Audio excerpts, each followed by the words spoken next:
ہمارے مسلمانوں کے اندر ایک دوسرے کے بارے میں کیا نیگیٹو اپروچ نہیں ہے، جیلسی سے دل جل رہے ہیں. اگر یہ دل صاف ہو جائے تو ہمارے کتنے مسائل حل ہو سکتے ہیں. آج بزنس مین سے لڑ رہا ہے، بھائی سے ناراض ہے، بہن سے ناراض ہے.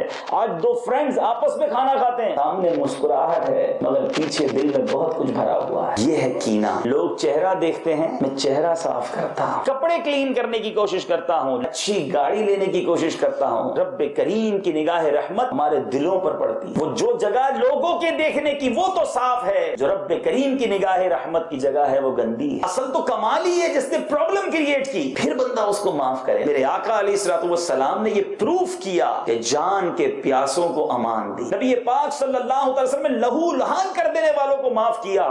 طائف کا میدان آپ کو یاد نہیں؟ معاف کرو، درگزر کرو. یہ رشتہ داریاں کاٹنا، یہ دوستیاں کاٹنا یہ ہمارا کام نہیں. دیکھیے سلسلہ اصلاح اعمال بروز پیر، مدینہ منورہ میں رات 3 بجے اور پاکستان میں صبح 5 بجے مدنی چینل پر. صلو علی الحبیب صلی اللہ تعالی علی محمد. مجھے اپنی اور ساری دنیا کے لوگوں کی اصلاح کی کوشش کرنی ہے انشاءاللہ.